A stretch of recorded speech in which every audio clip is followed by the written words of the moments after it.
Hello, my fellow extraordinary Americans. My name is Cosmos Dar, and this is Extraordinary America. What is Extraordinary America? Well, you see, America has always been about freedom, opportunity, and the pursuit of happiness. However, most Americans are not free when it comes to the financial front.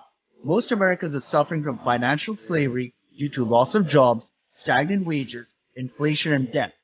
Wealth and income inequality is the norm now, and the middle class has all but disappeared. So Extraordinary America is about the abolition of financial slavery. It is about the financial freedom of the 99%. It is about the nation of immigrants and the descendant of immigrants restoring the extraordinary within themselves and setting themselves free. The path to financial freedom is through financial education. It is through becoming entrepreneurs and investors on the light side. In this podcast, I interview fellow Americans who fought against the odds. Many of them came from humble beginnings to see how they did it. It is my hope through these interviews that the extraordinary within you shall awaken and that you will abolish financial slavery from your life and realize the American dream. Once again, welcome to Extraordinary America.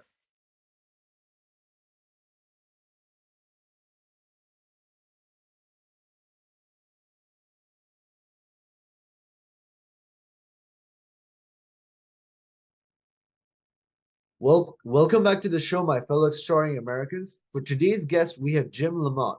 Jim is the founder and CEO of Trinity Growth Solutions. He empowers the leaders and entrepreneurs to simplify their lives more successfully and live the life that they were created for.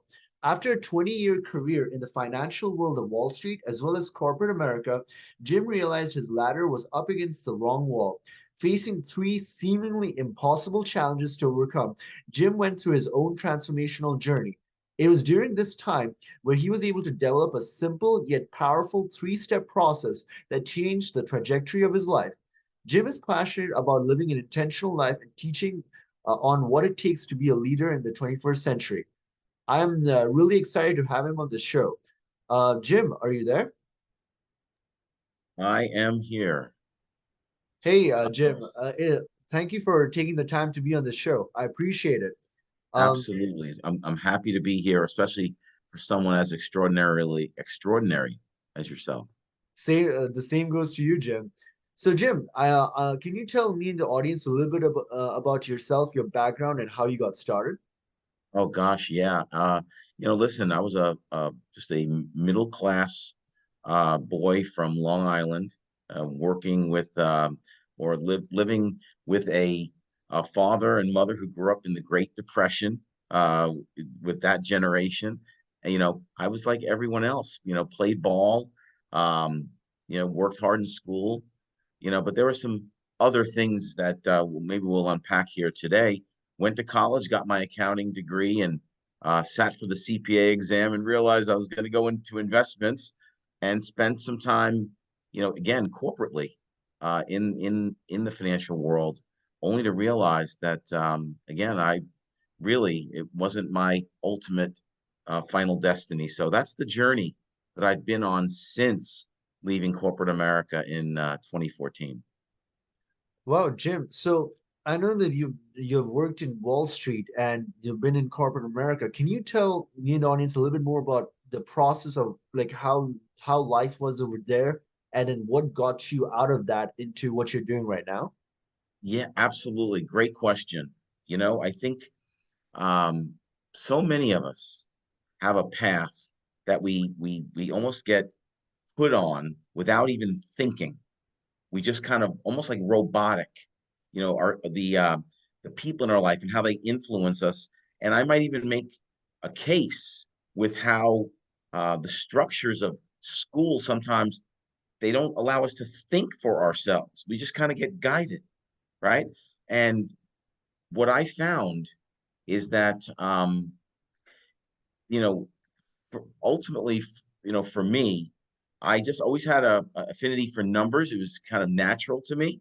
Um, Worked hard mowing lawns as a young guy, put money away, and thought of had my first mutual fund, and I was fascinated by money growing. And it kind of came easy, for me, and the fascination when I was growing up, Cosmos, you had the movie Wall Street, Gordon Gekko. where Oh, I knew that. Yeah, yes, greed is is good, good. right? And it was fascinating.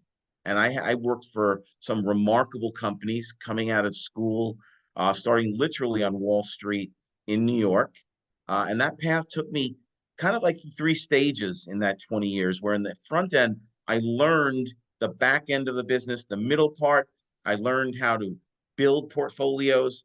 And then on the back end, the last 7 years, I would teach people how to invest for themselves. So gratifying on many levels, helping others, but ultimately it didn't burn in the soul. And then eventually, it's funny how the world will line up sometimes to direct us, right? Because only 10 days after leaving that financial career did I get a phone call that changed my life. And what is that phone call and what happened over there? Yeah, absolutely. I was running an office down in Florida, came back to Tennessee to be up here with my family, and that's when the phone rang, and my father, who was 90 years old, a you want to talk about, the greatest generation, right? He's a living World War II veteran, Cosmos, and the stories, right? But he had fell on some ice. He was 90 years old, and he had a brain bleed. So I was living in Tennessee, picked up, and that changed my life, because then I went into caregiving mode, where I then transitioned from corporate to caregiver for the next 2.5 years. I would do 3 weeks on in New York, 1 week on in Tennessee. I had a daughter, so it was back and forth. And during that time, I realized my mother had dementia. I'm sorry. So yeah, it was an unbelievable time of caregiving, and caregiving is one of the hardest things. If there are any caregivers out there, Cosmos, um, it's one of the hardest things you'll ever do, and go through emotionally. No, yeah. And then what happened? What happened after that? Like, how did you go through that entire ordeal altogether? Yeah, absolutely. Well, a little over 2 years into this back and forth, I got the call that no person wants to get, that my mother passed away. And I was in Tennessee at the time, but prior to that, I made a promise to her that she would never go into a nursing home with the dementia, and I kept that promise. Okay, but my mother was like my greatest cheerleader at that point, and um, prior to that, the transparent part of this appearance here, I want to share with you. I for many years, starting as early as grammar school, I started drinking alcohol, and I was an alcohol abuser for many years, and that turned into being a verbal abuser for many years, and the combination of those two created a vicious cycle, of depression. And when my mother passed away, I was at a crossroads in my life, and I had to make a decision. Was I going to continue down this destructive path, or was I going to say, you know what? I'm not going to end my life this way. I'm gonna own what I did, and I was going to start the other C, the comeback. Interesting. And then, so like you were going through this like challenge and all of that. So like, what was that transition point where you fought back from this depression? Because I know like a lot of people, once they get into like alcoholism, like it's really hard to get out of that like depression. And it's one of the hardest things in the world. So how Yes, did you get through it? absolutely. Great question. And what I realized, I think everything starts with a decision. Okay, it starts with a decision, and I don't care what it is, whatever's going to work to trigger the decision to go on the right path. In my case, my mother passed away, very traumatic, but I made that decision, and then all what I think where everything starts is, first of all, you got to own what you did. I learned a very simple nugget early on in that process. I wasn't 100% responsible. You probably heard this before. Not 100% responsible for everything that happened to me, but I'm absolutely 100% responsible for how I react. If I could teach that to young people today, It's how you react to things. And I knew when I made that decision and just did a little bit of, knowing that everything starts up here, it was all about, first of all, I didn't trust myself. I didn't have discipline. I knew I had to have those things. And the morning routine. All right. It started with the morning routine. And I made these shifts where foundationally, it was about getting enough rest, getting a proper nutrition and exercise. Those are the foundational things. What I'm about to share, look, there's nothing new under the sun. I think we repackage so much, okay, and fancy words. It's the fundamentals. I'm all about the fundamentals. So when you have that foundational, those three foundational things, then it started with the intentional living, with intentional personal development. I had to get my mind right, Can and you that expand? and that was the start.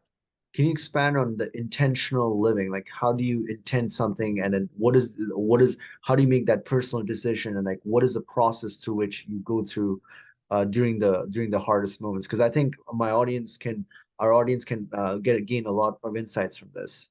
Absolutely. Well, first of all, and this might sound a little bit harsh, but you know what? We're born alone, and we're going to die alone.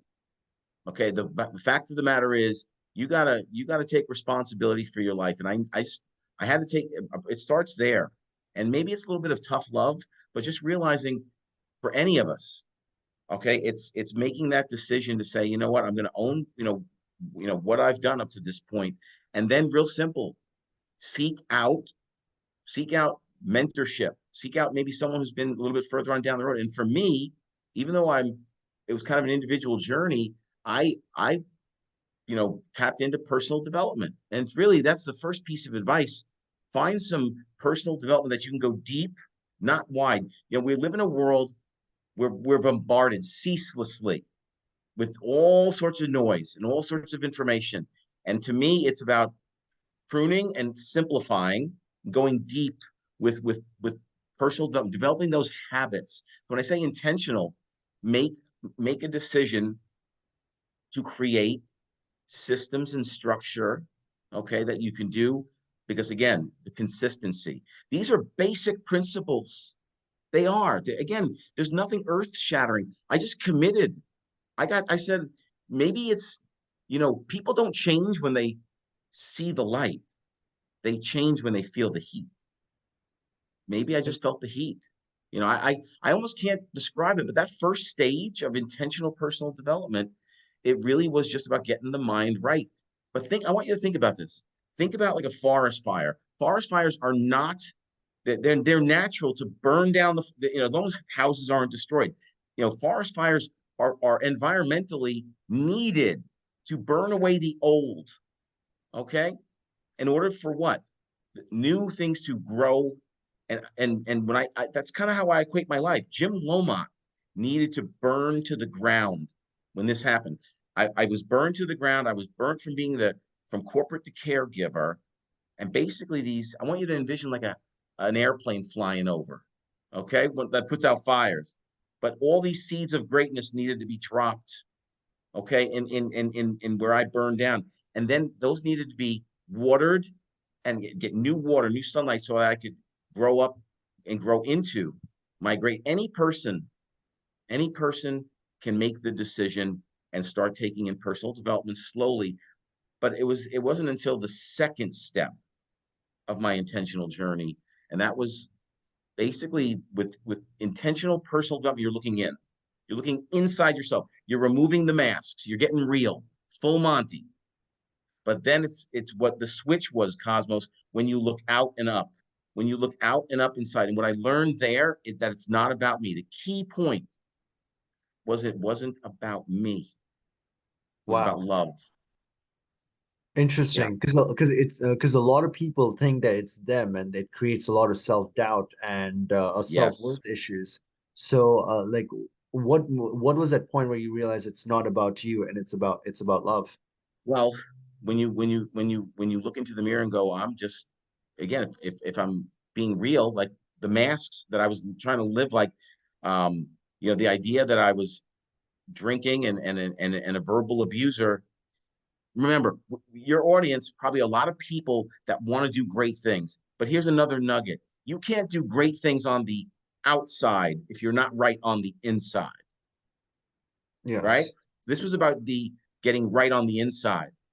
Okay. And that's why the masks came off. I realized I was selfish. And look, this wasn't a light switch, man. It didn't just go off. This was a process. I think the thing to remember is that all of this is a process. And it's when we want it bad enough that we're willing to keep grinding through the process to keep getting better and better, the consistency, little by little by little. So going from looking in and being honest, I was selfish. And then you look out and you realize when you are living, when you're leading with love, being what service to others, right? Being able to help others win, then something magical happens. Humility. I became grateful for everything, the good and the bad, and then love and forgiveness. Because I think what ends up happening, what happened for me, there's no self-love. There was a loathing of myself. And how can you love and do great things if you can't love yourself? You might be able to do things temporarily, but not long term. Not long term. So that's what I think the intentional spiritual development did for me. And for me, it's my Christian faith. All right. And really, it was just saying, humility, man. I don't have the answers. Okay. It's not about me, it's about others, it's about love. So, like what you're saying right now is, but it requires you to let go of your ego and have a lot of like self-reflection. A lot of people are not able to do that because they associate letting go of ego with like lack of pride or something. So, what would you tell somebody who needs the what you're saying? Like you're absolutely right, but they're Yeah. not able to do it because their ego's in the way or their self image of themselves comes in the way. Because that's one of Great. the Yeah. Please, please. I was going to say my apologies for interrupting you, but I Oh get no, no, no, super like excited about this part because yeah, this is the go. key. Steps 1 and 2. Step 1, look in. Step 2, look out and up. And what you're speaking to is the secret sauce.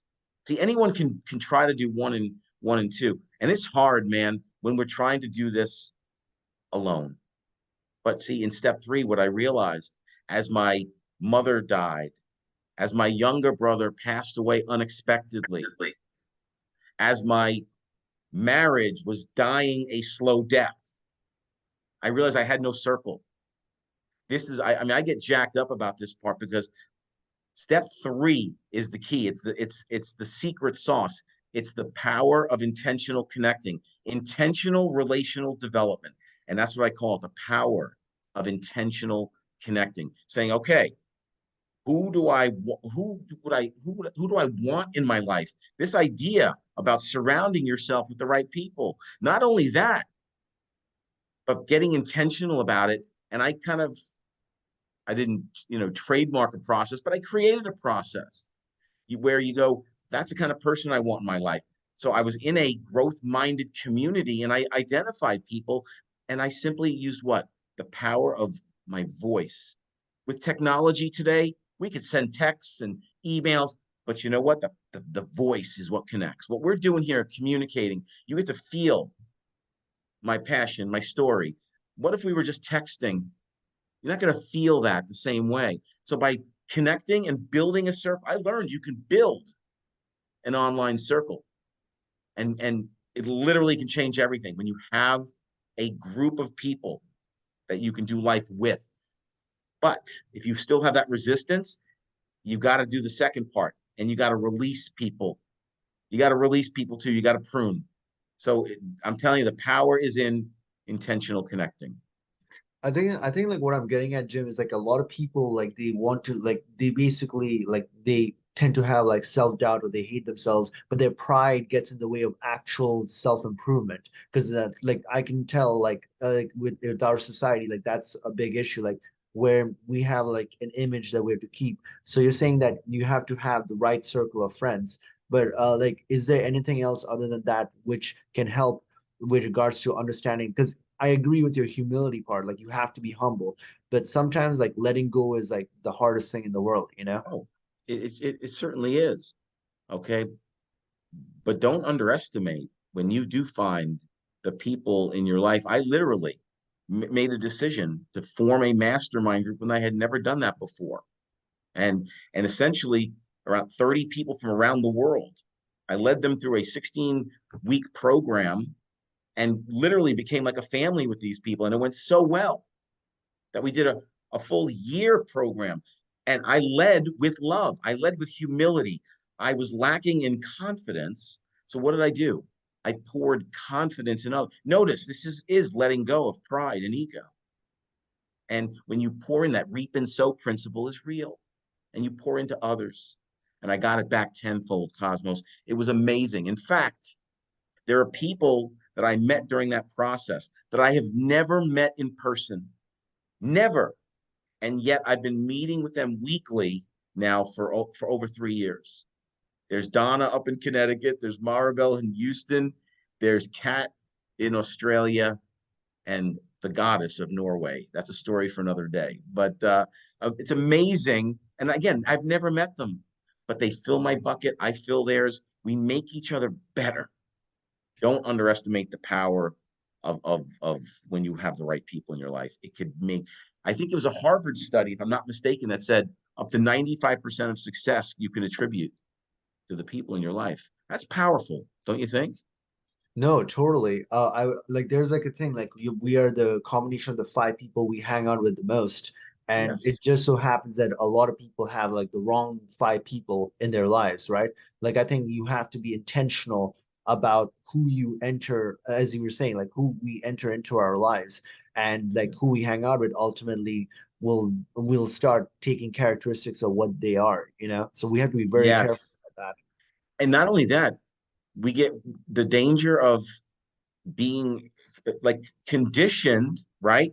Where we're conditioned from our environment and we go down a certain path when we were created for much greater things. But if we are on that wrong path, you could take a really extraordinary person and have them in the wrong environment, and this other person with not nearly as much talent in a loving environment. And that person in the loving environment, I think, is far more likely to do great things because you don't have that resistance. It's draining when you have the wrong people in your life. That's why I said you can surround yourself with the right people, but it's that pruning with, and it's hard because some of us, like even in my role, I had a long-standing relationship that I had to prune away, and all I could say is there's power. There's just real power, and once you do these like the simple process, and you start building momentum, you could accomplish anything. That's the beautiful thing. Through this process, I was able to, I could proudly say to you, I'm no longer an alcohol abuser. I'm no longer a verbal abuser, and I'm no longer someone that suffers with the same mental challenges. In fact, I mentor and am an advisor to others to teach them how to do that. It's beautiful when you can do that for people and change their life. It's powerful stuff, man. So if you meet somebody, right, who's gone to all of this and like you had to give them a gist like of the three-step process in like about a sentence or two on how to like get out of it, like you like how would you basically t tell that person like what to do in that case? Sure. In fact, when I think about it, when I formed Trinity Growth Solutions, it's based on a triangle. The foundation is I connect with people. It's about connecting in order to establish what first of all, we see if there's a good fit, if they'll be coachable, if they'll listen, because there's no point in me talking to people if they're not, if we aren't open to listening. All right, that's the first thing. We got to be open. And then it's simply about clarifying where they're at. So really, I try to establish, let's clarify where you're at, and then create a game plan for where they want to go. So really, it's seeing where they're at right now and being able to make those simple, subtle shifts and do them consistently. As I said, I think the area that we're talking about is so overcomplicated by people that smart people struggle with simple. But one of my core values is simplify. And when we slow down and we prune and we create the space up here, Cosmos. Our world, we're almost like reflexively want to suck in more information. No, the best leaders I studied, they always kept that space and have that quiet time to think and reflect in order to how they could become better. And I would just encourage people today.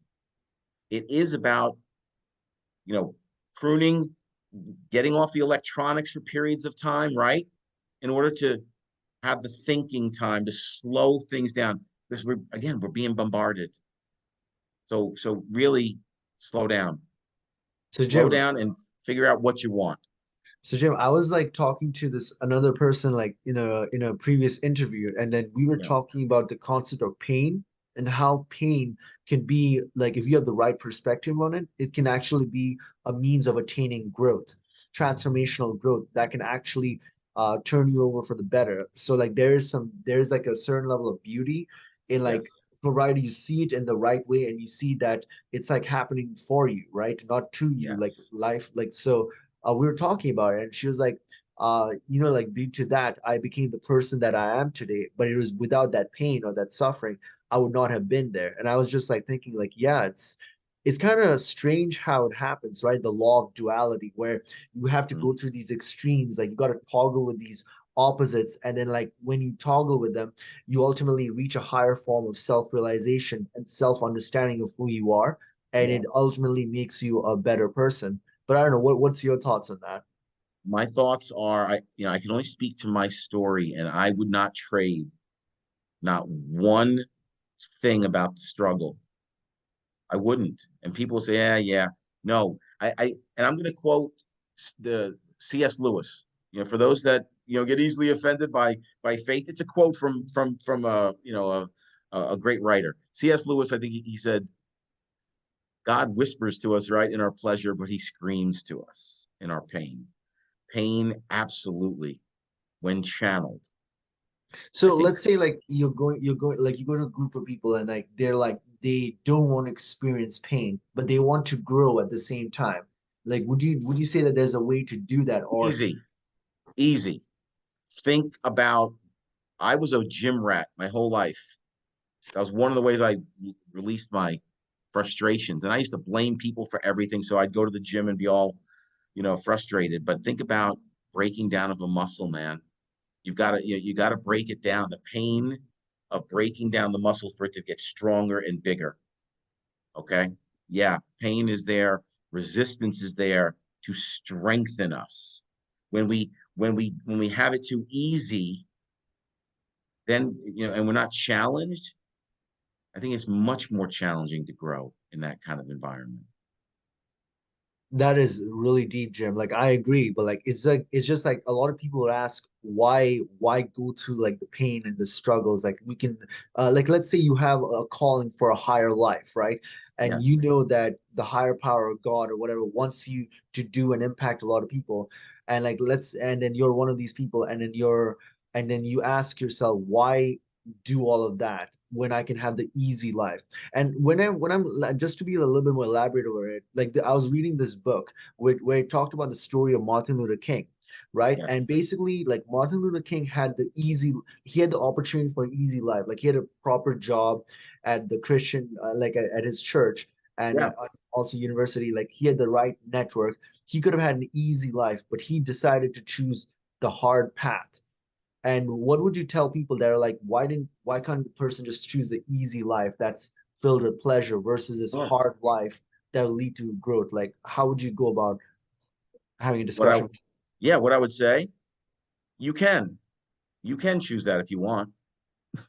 Seriously, it's like nothing's stopping you. I think ultimately it's about what do you want to accomplish? I mean, really, what does the individual want to accomplish? Because if you want to accomplish great things, and I'm here to tell you, you're never too old to choose to make that pivot with purpose towards your, you know, towards what you want to achieve, or your greater impact. Uh, Pivoting through pain towards purpose was really the title of my recent TED talk, and it is, we make our decisions And then this famous quote, and eventually our decisions make us. The older we get, we make these decisions. So you can decide to go the easy way, 100%. But I think we were created for more. I think most of us were created for more. And we just drift. We drift and we drift. Next thing you know, we're looking back going, what happened to our life? And why do you think so many people have regrets later in life? I'm here to tell you, I don't, what I hope to do, I was on the path to destruction, man. There was no reason for me to pivot, except to answer your question, it was hard because it was that, I think that soul deep decision to say, I was created for more than this. I Wow. chose a harder path to overcome because I could listen. Would it have been more pleasurable to keep drinking, to not care how I was yelling? No, that would have been easy, right? Because I knew how to do it really well. So Cosmos, I think we were created for more. And that's where I get intense and I want to pour into people and say, snap out of it. I'm not everyone's cup of tea, and I get that. Okay. But I'm not going to hold back because when we do overcome,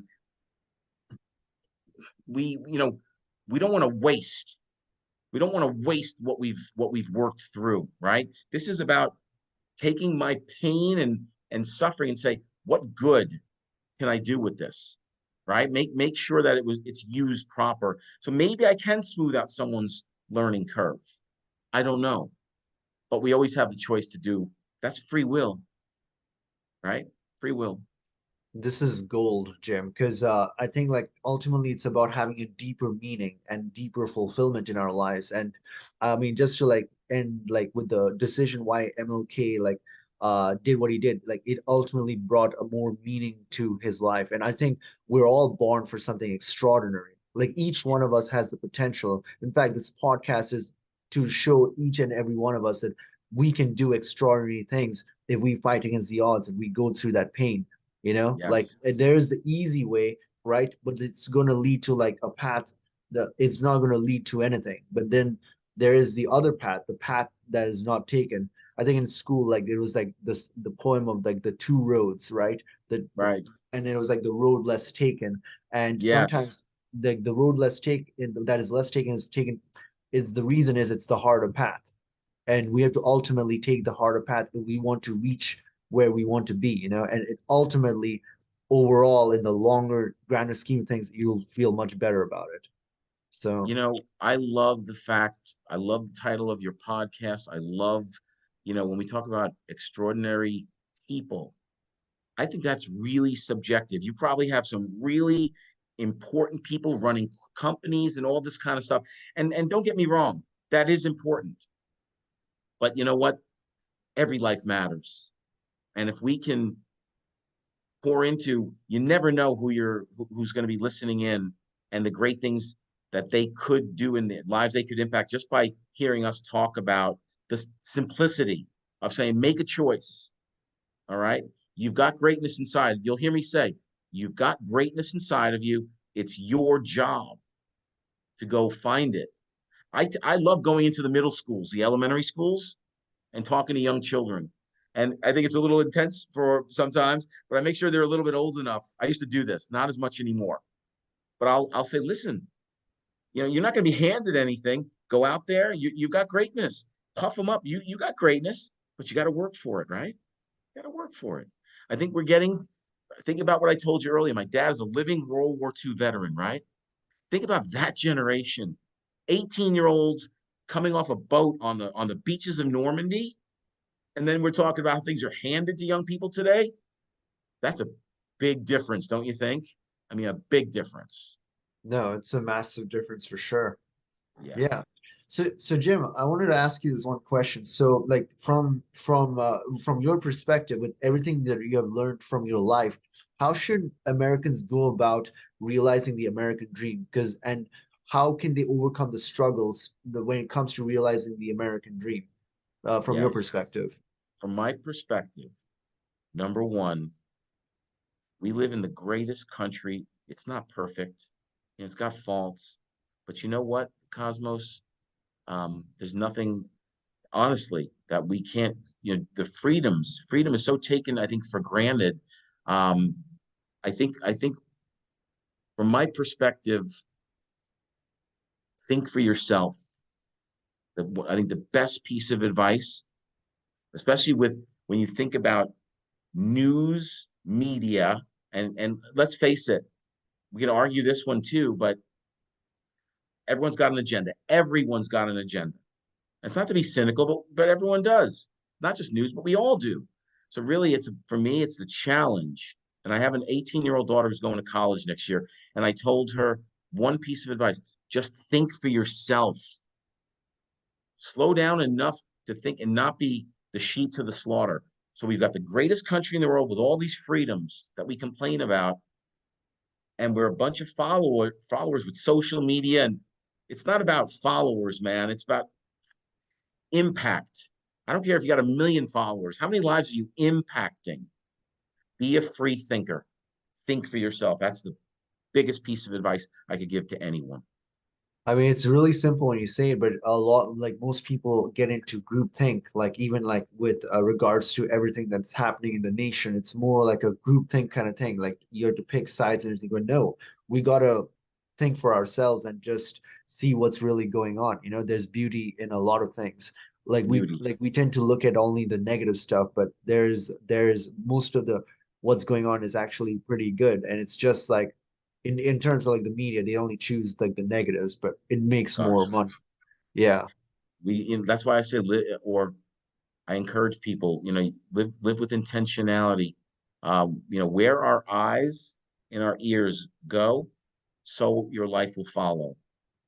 So Jim, Okay. American identity is about pursuit of happiness, right? That's what drove us to like basically be who we are. From your perspective, how can Americans go about like pursuing happiness from your perspective, like after being in Wall Street and Yeah. then like because a lot of Americans think that making money and a lot of money will give them happiness. Like they look at Wall Street and are like, oh, these guys are rich. They're probably they have it all made. But from your perspective, like what is a true way of actually being happy and like realizing the American dream in the process?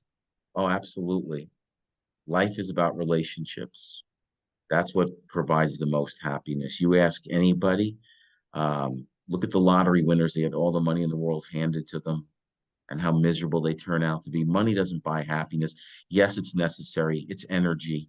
It's needed to do things, but nothing fulfills the soul more like relationships. So I would say by focusing in on some of the basic things we talked about today and working on powerful relationships. It's amazing. I would not be standing in front of you today and talking with you if it weren't for me reaching out and connecting with people, because that led to more and better relationships and more doors opening up.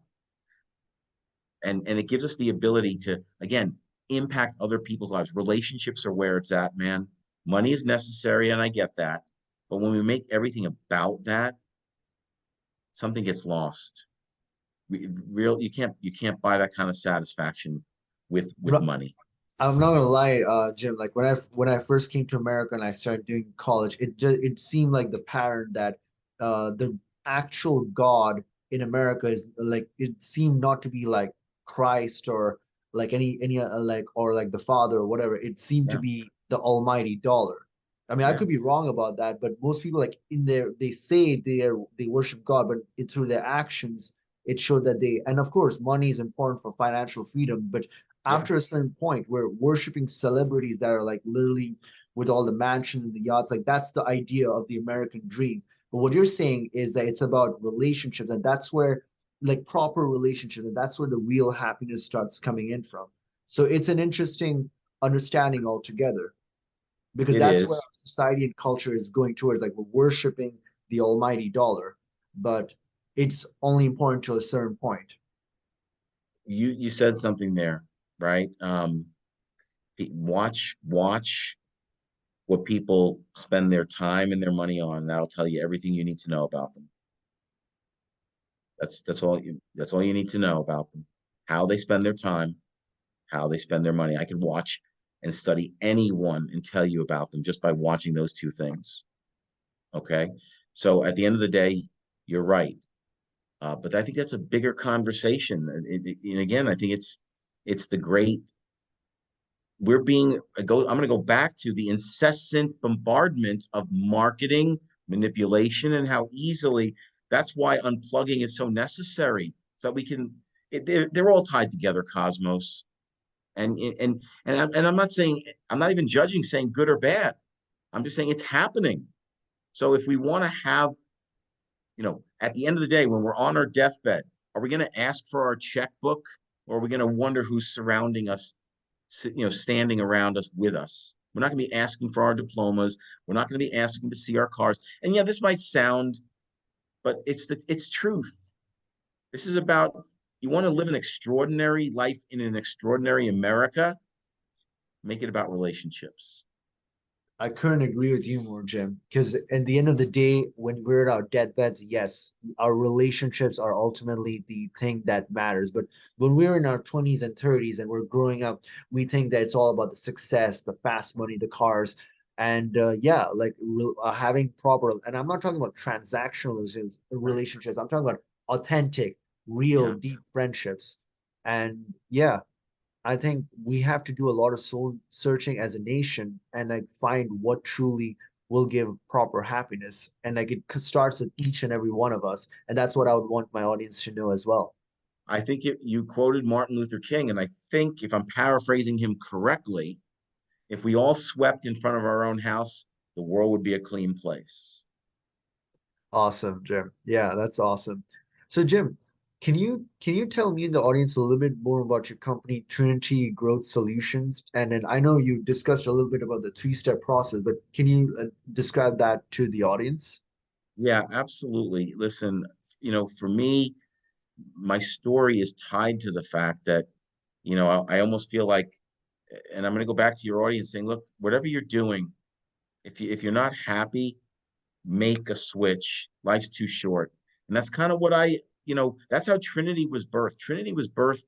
It was literally was laid on my heart, knowing that it was tied to my story of who I was to where I'm going. So what I try to do is take the wisdom and experience that I've learned, and I act in a advisory mentorship role with others.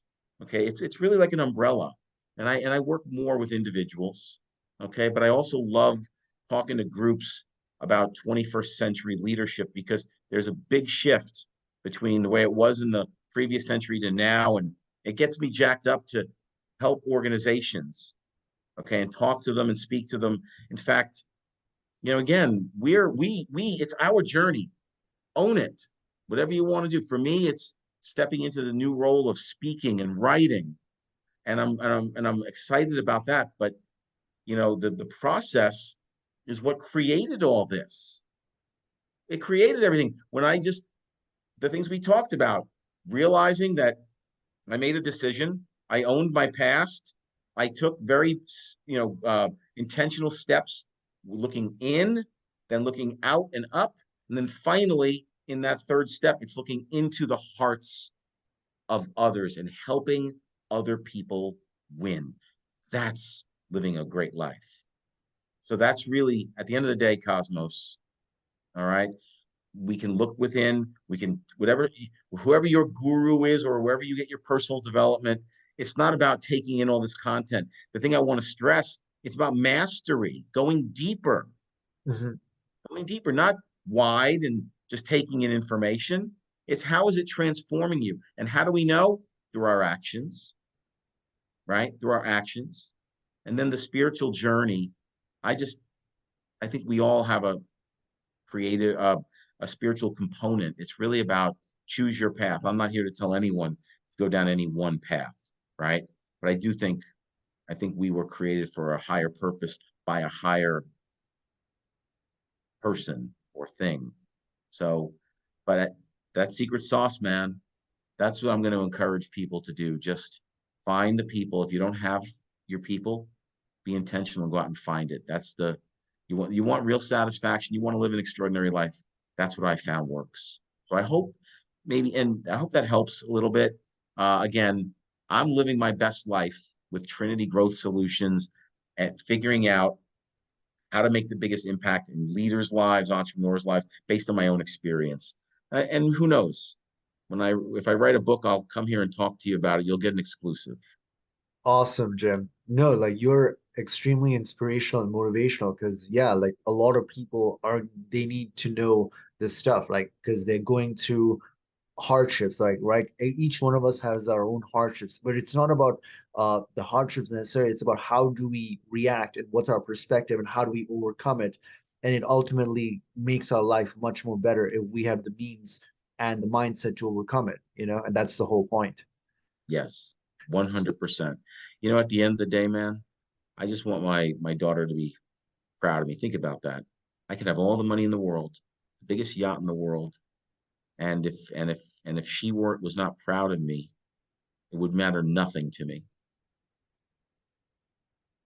yeah, That's how we're no, wired, man.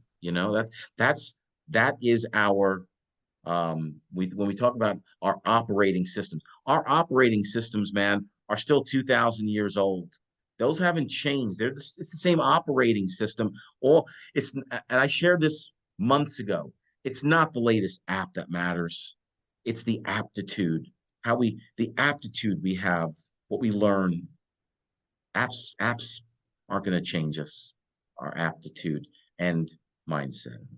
totally, Jim. So, Jim, is there any other project or work that you're working on right now that you'd want the audience to get a glimpse into? Yes, it's definitely a pet project that um, you've probably heard the term hero's journey before, and literally going on my own hero's journey during my comeback culminated in an actual year-long program called the Hero's Journey, which was remarkable into itself. It was kind of wild how that kind of happened. I'm a big believer in um, the group component, the community component, the power of doing a hero's journey community, and it's something that I would ultimately like to um, take the roots. America was built and founded on hard work, honesty, integrity, all these beautiful things. But I think we should never forget. And I would like to build this community of extraordinary people where people can authentically meet, talk about their struggles, and ultimately make each other better through their own individual hero's journey. So, kind of a collective community called the Heroes Movement. That's something that I look forward to building. But it's going to take, we'll see how long it takes. But right now, that's kind of my bigger vision. I would love to see because it made such an impact in my life. That's awesome, Jim. So, Jim, how can my audience connect with you to get to know more about your work and also connect with you, if possible? Sure. I think the best way is to connect with me on LinkedIn. If a person's on LinkedIn, it's just Jim Lomot, JimLomot. And if they want to email me directly, if they are looking for someone to maybe speak and inspire their group, their team, or just people that are needing to overcome big struggles. Because again, I'm no stranger that they can email me at Jim at trinitygrowthsolutions.com. Awesome, Jim.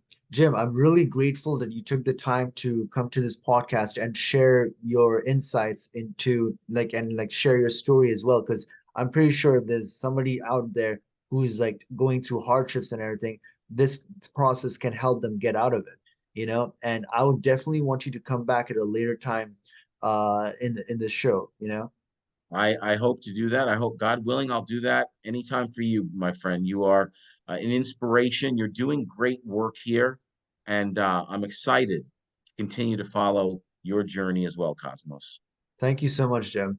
And I want to conclude this show by telling my fellow extraordinary Americans that, hey, look, there's an extraordinary within each and every one of us, and it's our duty to awaken it and unleash it. Until next time, bye for now. Hey there, everyone. Thank you for watching Extraordinary America. If you like what you see, please do subscribe to our podcast and share it with others. Remember that the best investment that you can make in your lifetime is in your own financial education, for it is knowledge that truly sets you free. Also, remember that your Purchasing power is being diluted through inflation, and then the practical thing to do is to protect the loss of your purchasing power by investing in precious metals or the right cryptocurrencies. Also, never forget that you are an extraordinary American. We'll see you in the next episode. Bye for now.